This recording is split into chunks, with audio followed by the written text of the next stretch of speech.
Mark's hands trembled as he read the email.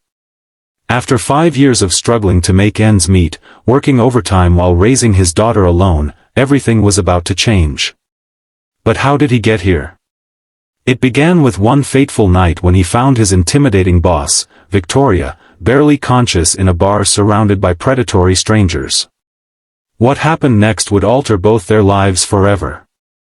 Stay with me until the end to discover how a simple act of kindness transformed into something that left an entire company speechless. If this story touches your heart, please hit that like button and subscribe for more incredible real-life stories of unexpected kindness and second chances. The rain pounded against the windows of Pete's Bar and Grill as Mark Donovan nursed his single beer. He couldn't afford another, not with Lily's school fees due next week and the rent increase notice sitting on his kitchen counter. At 34, this wasn't where he'd imagined his life would be, a mid-level accountant at Reynolds Financial, raising an 8-year-old daughter alone after his wife's death 3 years ago, and counting pennies just to make it through each month. He glanced at his watch. Nearly midnight. The babysitter would be wondering where he was, but tonight had been particularly rough. The quarterly reports were due, and his boss, Victoria Reynolds, the notoriously demanding CEO and daughter of the company's founder, had torn apart his presentation in front of the entire executive team.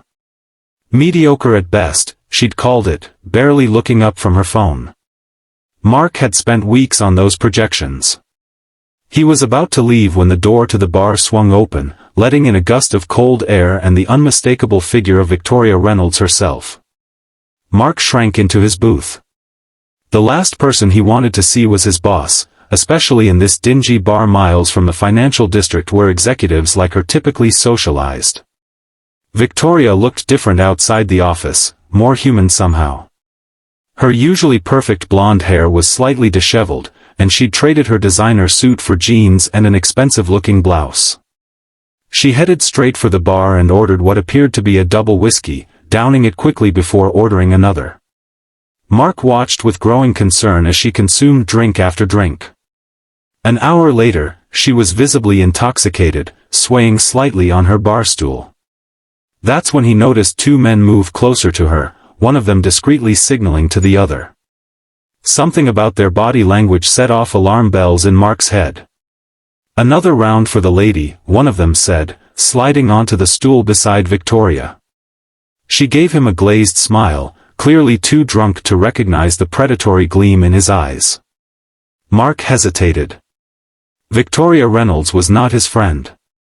She was the woman who had denied his request for flexible hours after his wife died, who had passed him over for promotion twice despite his stellar performance reviews, who had humiliated him just hours ago. But he couldn't just sit there. With a deep breath, he approached the bar. "Victoria? There you are. I've been looking everywhere for you," he said with forced casualness. Victoria squinted at him, confusion evident on her face. "Donovan? What are you?" "Your sister called," Mark continued smoothly. "She's waiting for us. Remember the family emergency we discussed?" He turned to the men with a polite but firm smile.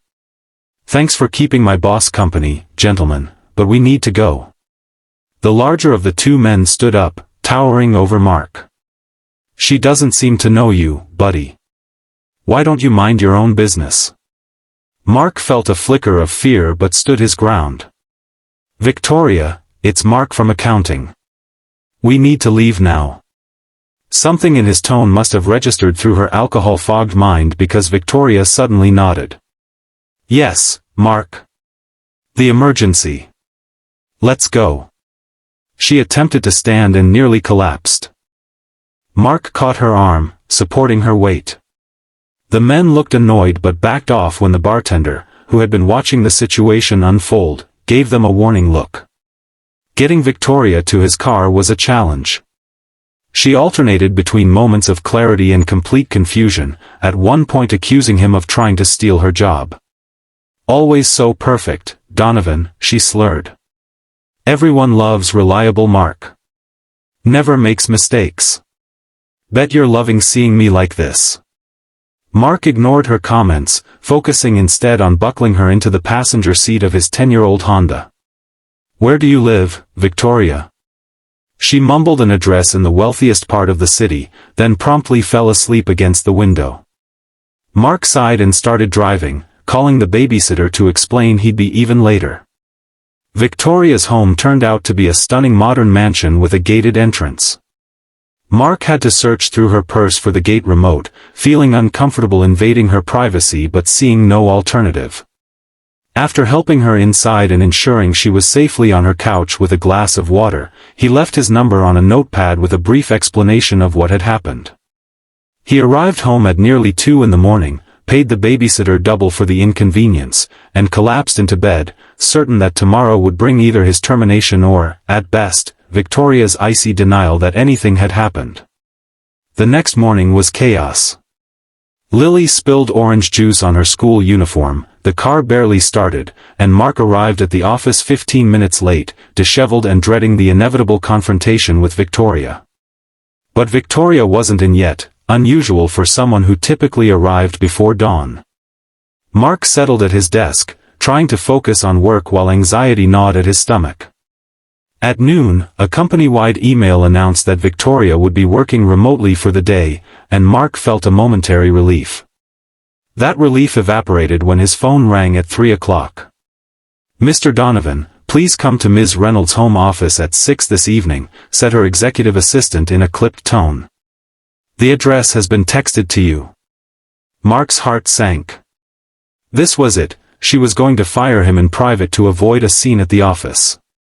He spent the rest of the afternoon updating his resume and making calls to arrange extended babysitting for Lily.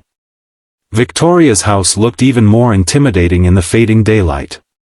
Mark straightened his tie, wished he'd had time to change into a better suit, and rang the doorbell with a trembling finger. Victoria herself opened the door, looking immaculate in casual business attire, no trace of the previous night's vulnerability visible. "Donovan. Punctual as always. Come in." She led him through the minimalist, art-filled home to a study that was larger than Mark's entire apartment. Floor-to-ceiling windows overlooked the city skyline, and a massive desk dominated the space.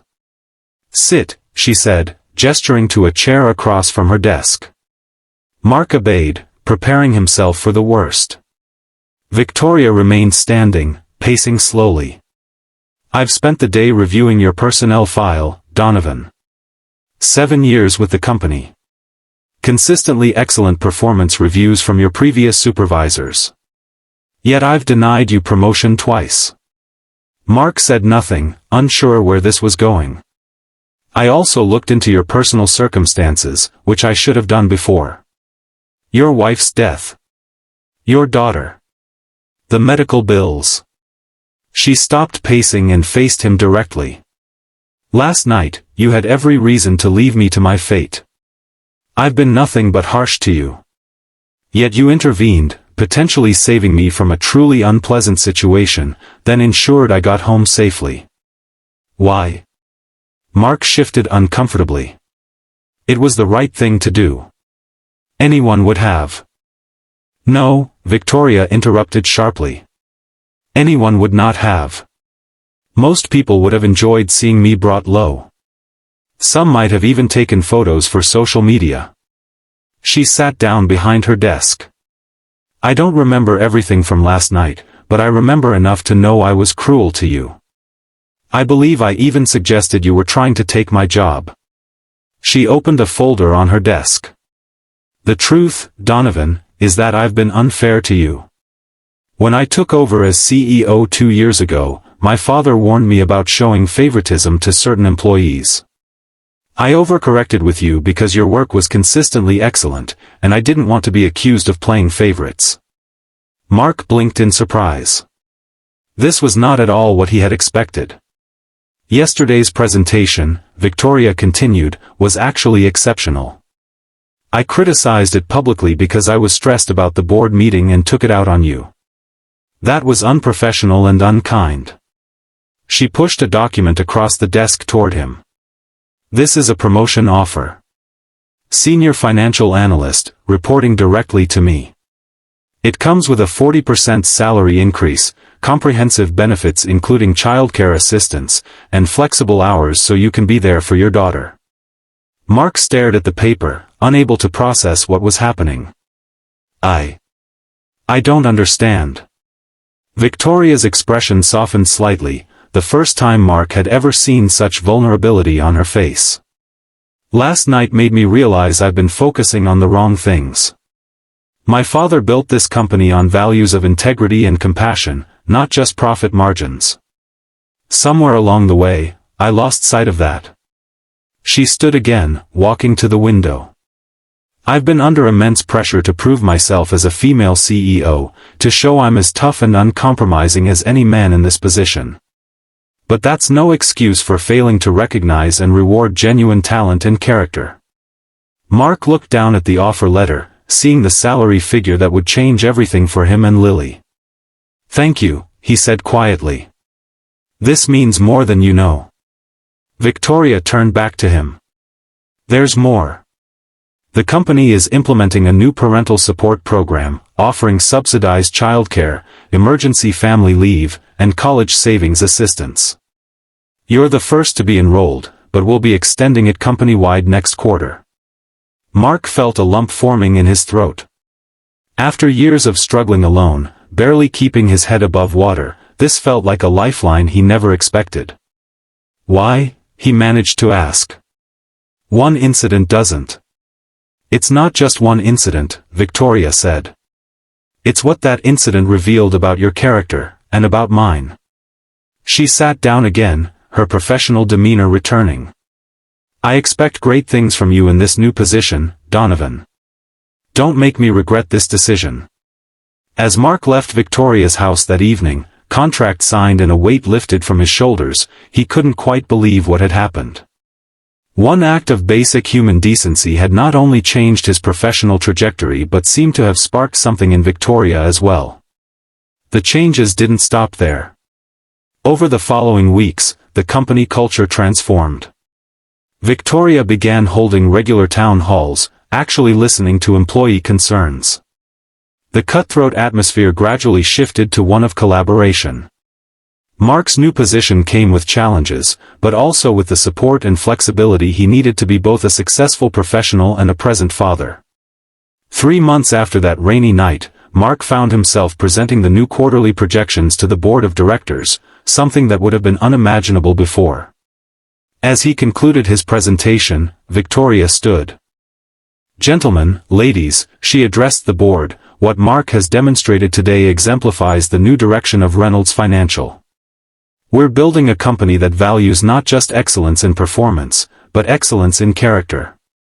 Our profits are up 18% since implementing these changes, employee retention has improved by 30%, and our client satisfaction scores are at an all-time high." She glanced at Mark with something approaching warmth. "Sometimes it takes seeing ourselves at our worst to recognize what's truly valuable. This company was founded on the principle that financial success and human decency are not mutually exclusive. I lost sight of that for a time, but thanks to the integrity of one employee who had every reason to turn his back on me, I've found it again." Later that day, as Mark picked up Lily from the company's new on-site childcare center, a facility Victoria had fast-tracked into existence, his daughter handed him a drawing she'd made. It showed 2 figures, a tall woman in a business suit and a man holding a little girl's hand. Above it, in a child's uneven lettering, were the words, "My dad and his boss who made things better." Mark smiled, tucking the drawing carefully into his briefcase. One small decision on a rainy night had rippled outward, changing not just his life but the lives of hundreds of employees and their families. Victoria had transformed from the ice queen of Reynolds Financial to a leader who understood that true strength came from compassion and integrity, not fear and intimidation.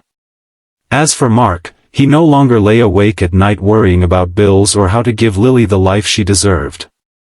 Instead, he found himself thinking about the strange paths life takes us down, how sometimes our lowest moments can lead to unexpected redemption, and how a single act of kindness can transform not just one life, but many.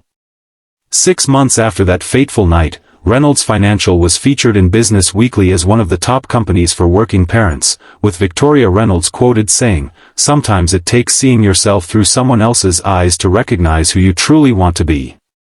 This company's transformation began with one employee who showed me what real strength looks like.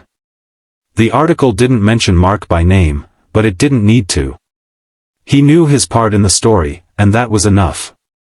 As he helped Lily with her homework that evening in their new, spacious apartment, affordable now with his increased salary, his phone pinged with a text message from Victoria. "Board approved the college fund program for all employees' children. Yours is the first account. Thank you for not leaving me at that bar, Donovan." Mark smiled and set down his phone. Some debts can never truly be repaid, but some acts of kindness create ripples that continue long after the initial stone has been cast into the water. His simple decision that night hadn't just saved Victoria from potential harm, it had saved something in her that had been slowly dying, her humanity, her connection to the values that truly mattered. And in saving that part of Victoria Reynolds, Mark had unknowingly saved himself and created a better future not just for Lily, but for countless other families as well. Sometimes the most profound changes begin with the simplest choices, to see the humanity in others, even when they've failed to see it in you. If this story touched your heart, please don't forget to like this video and subscribe to our channel for more inspiring stories about how small acts of kindness can change lives in ways we never expect. Remember, we never know how our actions today might transform someone's tomorrow.